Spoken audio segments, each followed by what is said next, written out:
ഇന്ന് തന്നെ ഡൗൺലോഡ് ചെയ്യൂ. കാണൂ നിങ്ങളുടെ ഫേവറേറ്റ് ഷോസ്. എന്തടിസ്ഥാനത്തിലാ ഇത്ര കഠിനമായിട്ടുള്ള വെറുതെ കൊടുക്കാൻ ഗാദിയോട് ആവശ്യപ്പെടുന്നത്? കണ്ണിച്ചോറില്ലേ നിങ്ങൾക്കാർക്കും?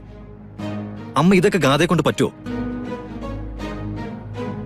ഗാദ ജീവിച്ചത് അങ്ങനെ ഒരു സാഹചര്യത്തിലാ. മോനെ, മുത്തശ്ശിയുടെ അച്ഛന്റെ തീരുമാനമല്ലേ? അതുകൊണ്ട് എന്ത് വിഡ്ഢിത്തരത്തിനും തല കുനിച്ച് നിൽക്കണമെന്നാണ് അമ്മ പറയുന്നത്.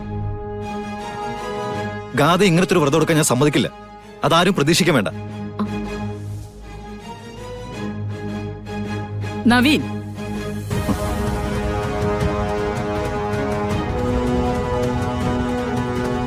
ഗാഥ വ്രതം എടുത്തോളൂ. അതിൽ നിനക്ക് സംശയം വേണ്ട. മുത്തശ്ശി എന്ത് ഭ്രാന്താണ് ഈ പറയുന്നത്? കഴിഞ്ഞ ദിവസം ഒരു പാമ്പിനെ കണ്ടു, അത് സത്യമാ. പക്ഷെ അതിന്റെ പേരിൽ ഒരാളുടെ ജീവിതം ഇല്ലാതാക്കണം. മുത്തശ്ശി പറയുന്ന പോലെ കാവും കുളവും സർപ്പംപാട്ടുള്ള സ്ഥലത്തല്ല ഗാഥ ജനിച്ചത്. മുത്തശ്ശി, ഒരാളെ ഫോഴ്സ് ചെയ്ത് ഒന്നും ചെയ്യിപ്പിക്കരുത്. അതുകൊണ്ടൊരു ഫലം ഉണ്ടാവില്ല. നിങ്ങളുടെ ഈ പണ്ടത്തെ സിസ്റ്റം ഉണ്ടല്ലോ, കല്യാണം കഴിഞ്ഞ് ഒരു പെൺകുട്ടി കുടുംബത്തിലേക്ക് വന്ന അവളുടെ സമ്പൂർണ്ണ അധികാരവും ആ കുടുംബത്തിലെ കാരണവന്മാർക്കാണെന്ന് ചിന്തിക്കുന്നത് അത് തെറ്റാ. എനിക്കത് അംഗീകരിച്ചു തരാൻ പറ്റില്ല. മോനെ, എന്താടാ ഇത്? അമ്മേ, ഞാൻ കാര്യമായിട്ടാ പറയുന്നത്. ഗാഥ ഇത് ചെയ്യത്തില്ല.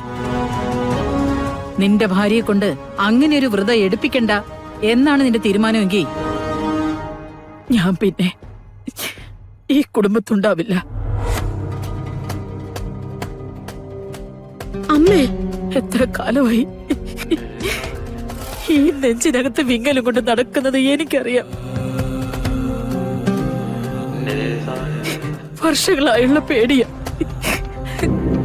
വർഷങ്ങളായിട്ടുള്ള പേടിയോ? അമ്മ എന്തൊക്കെ ഈ പറയുന്നേ? ഈ കുടുംബത്തിലെ ഏവരുടെയും ക്ഷേമത്തിന് വേണ്ടിയാ ഞാനീ പറയുന്നേ.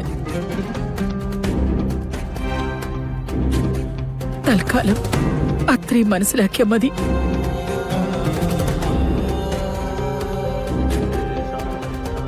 അതിൽ കൂടുതൽ വിശദീകരിക്കാൻ എനിക്ക് പറ്റില്ല.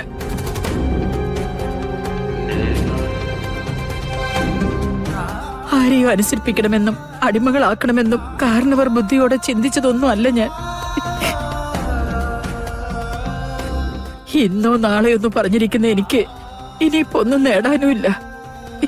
പക്ഷെ എന്റെ കണ്ണടയുമ്പോ നിങ്ങളെല്ലാവരും ഭദ്രമായി ജീവിക്കുന്നൊരു വിശ്വാസം എനിക്ക് വേണം.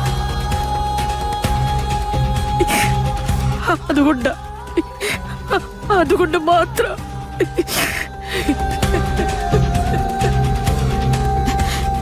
മുത്തശ്ശി, എന്താ മുത്തശ്ശി ഇത്? വ്രതാനുഷ്ഠിക്കാൻ തയ്യാറാണെന്ന് ഞാൻ സന്തോഷത്തോടെ പറഞ്ഞതല്ലേ?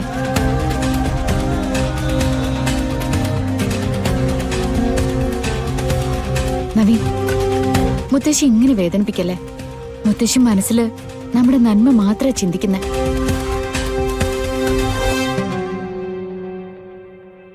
നവീൻ കരുതുന്നത് പോലെയൊന്നുമല്ല.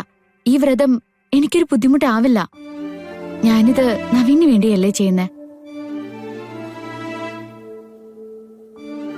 ഞാൻ വളർന്ന സാഹചര്യമൊന്നും ഇതല്ല. എന്നാൽ ഞാൻ നീ ജീവിക്കേണ്ടത് ഇവിടെയല്ലേ. ആചാരങ്ങളും അനുഷ്ഠാനങ്ങളൊക്കെ ഉള്ള കളരിക്കല്. അപ്പോ ഇവിടുത്തെ ഐശ്വര്യത്തിന് വേണ്ടിയിട്ട് എന്നെക്കൊണ്ട് ചെയ്യാൻ പറ്റുന്നത് ഞാൻ ചെയ്തേ പറ്റൂ.